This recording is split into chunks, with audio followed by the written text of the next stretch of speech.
भारतीय इतिहास में ना कुछ कानून सिर्फ कागज पर लिखे शब्द नहीं होते, वो समाज की नींव तक हिला देते हैं। और हिंदू कोड बिल, वो ऐसा ही एक क्रांतिकारी कानून था। इतना क्रांतिकारी कि इसके सबसे बड़े हिमायती डॉक्टर बी.आर. अम्बेडकर ने इसके लिए अपने कानून मंत्री के पद से भी इस्तीफा दे दिया था। तो चलिए इस कानूनी जंग की तह तक चलते हैं। देखिए, ये बिल सिर्फ एक सुधार नहीं था, इसने पूरे देश को एक बहुत ही बुनियादी सवाल से जूझने पर मजबूर कर दिया। क्या परंपरा संविधान से ऊपर हो सकती है? और क्या समानता का अधिकार सबके लिए है या सिर्फ कुछ चुनिंदा लोगों के लिए? इस ऐतिहासिक संघर्ष को समझने के लिए हम इसे 5 हिस्सों में देखेंगे। सबसे पहले परंपरा और संविधान के बीच की लड़ाई, फिर बिल से पहले का कानून कैसा था, इसके बाद अंबेडकर की क्रांतिकारी सोच क्या थी, फिर देखेंगे इसका विरोध और समझौता कैसे हुआ, और आखिर में ये सवाल कि क्या ये एक अधूरी क्रांति थी। तो शुरू करते हैं पहले भाग से, परंपरा बनाम संविधान, विचारों का युद्ध। देखिए, इस पूरी बहस के केंद्र में डॉक्टर अंबेडकर का एक मूल विश्वास था। उनके लिए असली सवाल ये नहीं था कि धर्म क्या कहता है, असली सवाल था संविधान क्या कहता है। उनका मानना था कि पॉलिटिकल आज़ादी ना तब तक बिल्कुल अधूरी है जब तक सामाजिक आज़ादी ना हो। मतलब हर नागरिक को सामाजिक बराबरी और न्याय मिले, फिर चाहे उनकी पहचान कुछ भी हो। और यही सोच हिंदू कोड बिल की असली ताकत थी। अब आते हैं दूसरे भाग पर, बिल से पहले का कानून, यानी सुधार से पहले की दुनिया कैसी थी। तो सवाल यह है कि इस सुधार की आखिर जरूरत ही क्यों थी। देखिए, आज़ादी से पहले ना हिंदू समाज के लिए कोई एक सिंगल कानूनी व्यवस्था थी ही नहीं। सब कुछ पुराने ग्रंथों और रीति रिवाजों का एक मिला जुला रूप था, और इसने बहुत गहरी कानूनी असमानता पैदा कर दी थी। पुरुषों को कई पत्नियां रखने की इजाजत थी, संपत्ति पर उनका पूरा अधिकार था। वहीं दूसरी तरफ महिलाओं के लिए एक ही शादी आदर्श मानी जाती थी, तलाक तो समझिए लगभग असंभव था, और विरासत के अधिकार या तो बहुत कम थे या थे ही नहीं। उनकी अपनी पहचान उनके पिता या पति से ही होती थी। ये कानून नहीं था, ये सिर्फ परंपरा थी, और अक्सर परंपरा कमजोर के खिलाफ ही होती है। चलिए अब तीसरे भाग पर चलते हैं, अंबेडकर का रेडिकल विजन, यानी समानता का ब्लूप्रिंट। ये बिल, जिसे बी.एन. राव समिति ने तैयार किया और अंबेडकर ने आगे बढ़ाया, ये हिंदू समाज को एक मॉडर्न कानूनी ढांचे में लाने का एक बहुत साहसिक प्रयास था। इसमें पांच क्रांतिकारी बदलावों का प्रस्ताव था। पहला, अनिवार्य एक विवाह, मतलब एक से ज्यादा शादी करना अब एक क्रिमिनल ऑफेंस होगा।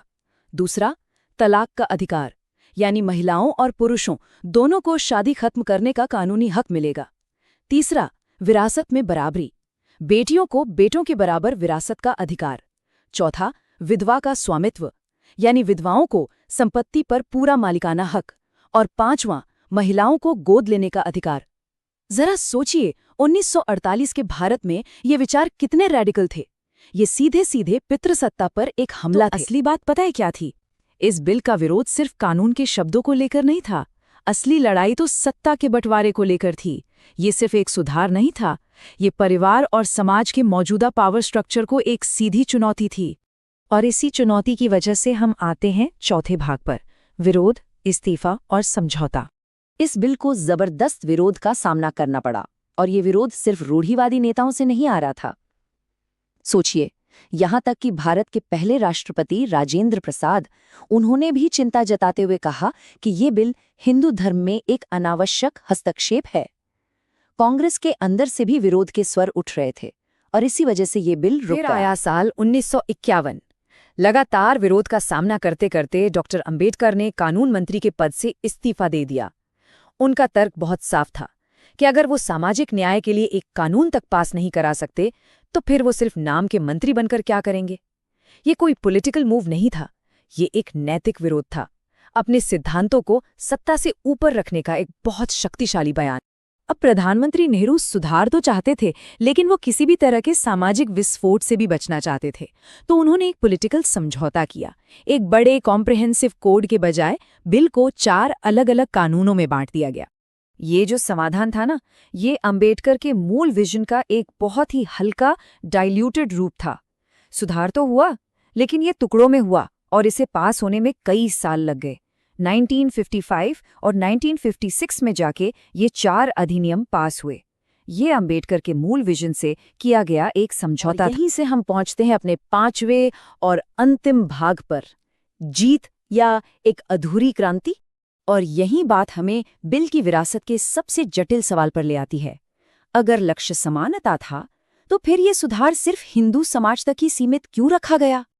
अब यहाँ पर एक बहुत ही विवादास्पद सवाल उठता है।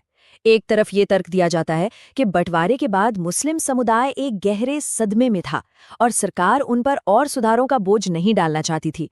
लेकिन इसका दूसरा पहलू एक राजनीतिक हिसाब किताब भी था।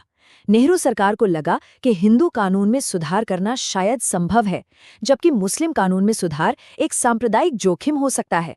तो ये फैसला संवैधानिक समानता से ज्यादा शायद राजनीतिक स्थिरता को देकर लिया गया। हाँ, डॉक्टर अंबेडकर खुद इस सिलेक्टिव अप्रोच से बिल्कुल खुश नहीं थे। उनका मानना था कि सुधार या तो सभी के लिए होना चाहिए या फिर किसी के लिए नहीं। उनके लिए संविधान के सिद्धांत यूनिवर्सल थे, उन्हें किसी एक समुदाय तक सीमित नहीं किया जा सकता था। तो आखिर में हम इस बिल को कैसे देखें? इसकी एक दोहरी विरासत है, एक ड्यूअल लेगेसी। एक तरफ ये एक ऐतिहासिक जीत थी। इसने महिलाओं को सिर्फ परिवार का सदस्य नहीं बल्कि एक कानूनी नागरिक बनाया। इसने रीति रिवाज पर कानून के सिद्धांत को स्थापित किया। लेकिन दूसरी तरफ ये एक अधूरी क्रांति भी थी। ये सिर्फ एक समुदाय तक सीमित रही। पॉलिटिकल प्रेशर में इसका ओरिजिनल विजन कमजोर पड़ गया और समानता का संघर्ष तो आज भी जारी है। तो इससे हमें क्या सीख मिलती है? हिंदू कोड बिल हमें सिखाता है कि परंपरा बदल सकती है, लेकिन सिर्फ तब जब संविधान रास्ता दिखाए। ये सिर्फ एक कानून की कहानी नहीं है, ये भारत के संविधान और समाज के बीच चल रही उन बड़ी लड़ाइयों में से एक की कहानी है। एक ऐसी लड़ाई जो सच कहूं तो आज भी जारी है।